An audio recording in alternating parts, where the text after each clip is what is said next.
Today we have a review of the true legend of the American automobile industry, the Dodge Challenger, a car that has remained a symbol of freedom, speed, and power for several decades now.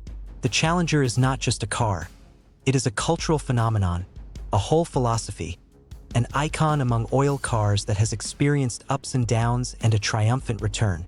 Let's see together how this monster has changed from the 60s to the present day. The history of the Challenger began in the late 60s, when the golden era of oil cars was in the United States. Automakers competed to create the most powerful, fastest, and most affordable car for ordinary guys. Dodge could not stay away. In 1970, the first Dodge Challenger was released, created as a competitor to the Ford Mustang and Chevrolet Camaro. The car immediately declared itself with an aggressive design: long hood, wide grille, low profile, and of course huge motors under the hood. The first generation was produced from the 70s to the 74th years, and these were cars with character. You could choose the Challenger in the basic version to the real monster RT, or even the legendary Hemi with a 426 cubic inch 425 horsepower engine. This was a car that did not just drive, it roared, challenged, and showed what real power. These cars participated in drag strip racing. They became the heroes of Challenger films and songs from the 70s. This is pure America, freedom, and the smell of burnt rubber. But the 70s ended and the fuel crisis came. The 80s, new environmental regulations and insurance companies that stifled performance began to fade, and so the second-generation Challenger in 1978 turned out to be a big disappointment.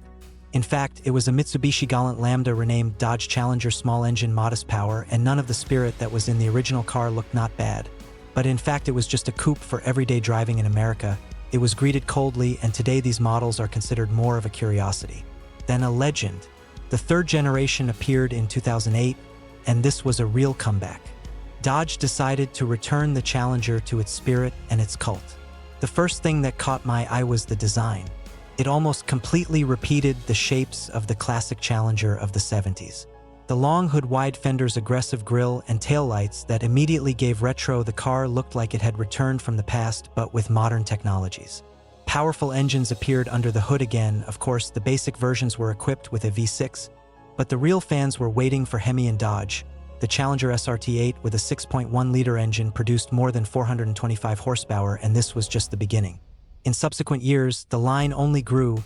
The RT SRT versions appeared, and of course the legendary Hellcat with a compressor engine with more than 700 horsepower. This car has become a real monster on the roads and has put the Dodge Challenger back on its pedestal. The year 2018 was a turning point. The Dodge Challenger SRT Demon appeared.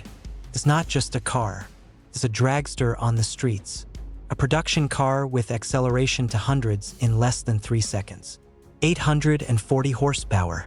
The ability to drive on special drag tires from the factory.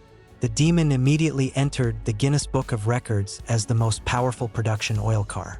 It was the culmination of the entire history of the Challenger car. He showed what the American car industry is capable of if all restrictions are lifted. The modern Challenger remains one of the few real oil cars on the market, while competitors are moving to more compact sports cars or even switching to electricity. Dodge continues to keep the brand. Yes, of course it has become heavier, modern security systems have appeared, a lot of electronics, huge multimedia screens, but the essence remains the same. A long hood, rear-wheel drive, and a brutal engine under it. The Challenger today is a car for those who want to stand out. It's not about fuel economy. It's about style, sound, and emotion. When you start the engine, Hemi, even the neighbors begin to realize that you have a holiday. The Challenger is chosen by people who value tradition, love speed, and want every trip to be an event. Interesting facts: the first Challenger was shown in the movie Vanishing Point, and it was thanks to this that it gained cult status. In the 70s, Dodge offered the Challenger in crazy colors, for example, plum crazy purple, which is still associated with the brand. Modern versions of the Challenger are sold not only in the United States but also around the world. And everywhere this car is a delight. Hellcat and Demon Steel so popular that they were sold out before they even entered the salons. Of course, the Challenger is not perfect, it's huge and heavy, and it can be inconvenient to park in the city. Fuel consumption can scare any economist, but Challenger fans will say one thing: we're not buying liters per 100 kilometers, we're buying emotions, and it's hard to argue with that.